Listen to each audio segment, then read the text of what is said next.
To God be the glory. First things first, that Oklahoma State team is really, really, really good. The one thing that you saw on film, besides them making threes and playing inside, outside, those kind of things, they really love playing together. Their culture of what they're building right now with this team is really incredible, and you can see it through film. And it was the one thing that was evident with them when we got up 25 or whatever we were up, for them to fight to come back, because again, that's what they're building over there. But again, I can't say enough about our group. We had some really, really hard practices once we got back. Some hard film sessions as well, just to be able to get them to understand how hard you have to play and for how long. I thought this was the first complete game that we played 40 minutes. K-State was, 34 minutes. BYU was 33 minutes. Utah, it was 31 minutes. It's those kind of things where you got to play a complete 40-minute game to be able to do that, because all these games are dogfights.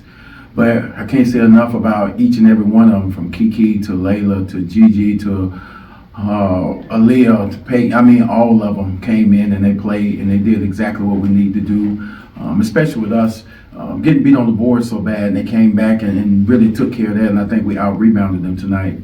The other thing we wanted to be able to do was win points in the paint. And we were able to do that as well, because we've been losing that battle.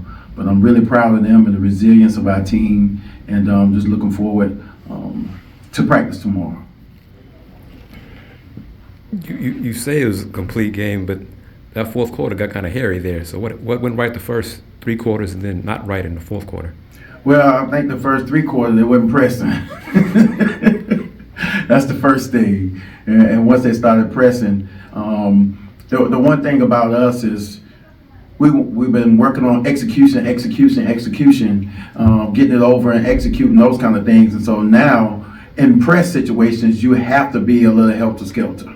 So when you get 3-on-2s, you got to go. When you get 2-on-1s, you got to go and score. And we came down and we had 2-on-1s and 3-on-2s, and we pulled it back out because they want to execute and those kind of things. But it's the first time that we've been pressed like that all year, and that's the thing that was different for us.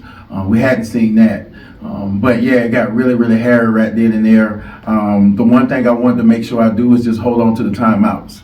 I thought if I could keep Layla on the floor, she's my anchor to be able to do that, to be able to shoot and be able to navigate. And I thought if I could keep Gigi attacking the basket and Aaliyah Love on the floor, just to be able to, so we could switch every single thing. That was the thing that helped us as well. When they went down in size, we couldn't put Peyton back in because it's all guard. So Aaliyah Love allowed us to have an opportunity to play, so we could switch it all. And that was another thing and a great factor for us. Kiki had a great start in that third quarter. Just your thoughts on her overall game? She's buying into playing defense like she know what we expect from that. That's the number one thing. She's been here through all of the denial drills and all the backdoor stuff and all of the drills that we normally do all the time, that we didn't get a chance to do it this much because the injuries early and you had to try to figure out a way you can be able to play with the matchup zone and things like that. But she knows. And so now that she's taken a buy-in interest into guarding the other team's best player and getting out of the passing lanes, not allowing reversals, is really, really great to see.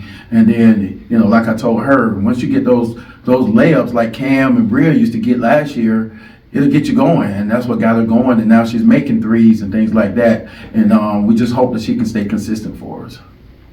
Since Oklahoma State went to the press in the fourth quarter, are you going to spend more time on that now going forward? Oh, man. That's the one thing I try to get them to understand is what you put on film, that's a weakness. That's what people are going to come out and play again the next game. So, again, early when we wasn't guarding, people was driving downhill. We started driving, we started guarding better. Then people started throwing it inside to the post. And so we went to front in the post.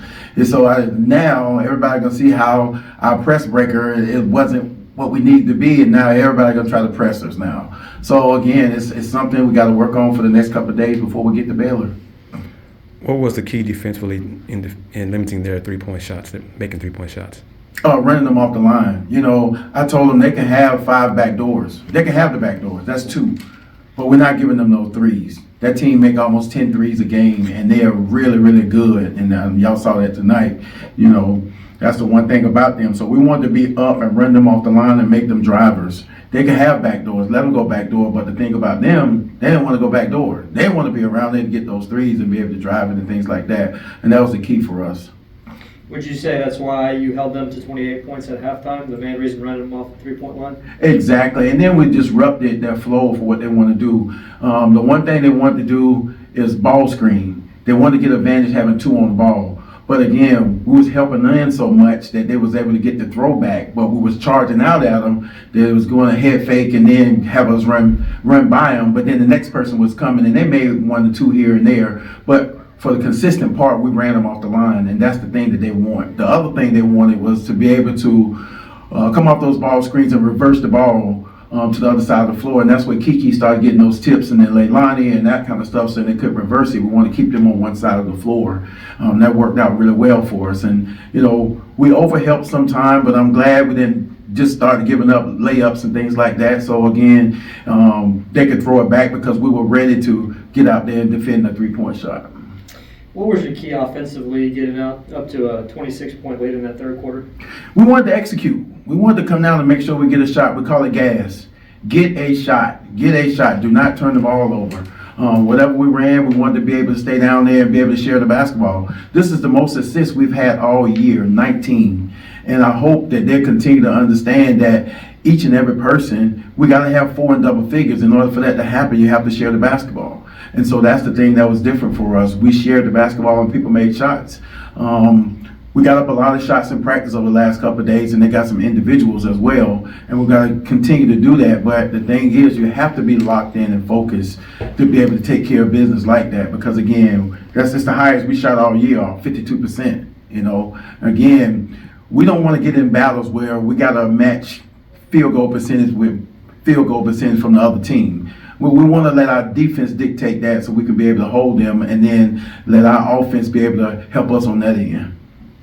Well, late in games, in those pressure situations when they started pressing, what's the message to your team kind of in those timeouts to kind of calm them down and get them refocused? The thing that I tried to tell them in the timeouts was just stay focused and understand, do what we practice, do your job.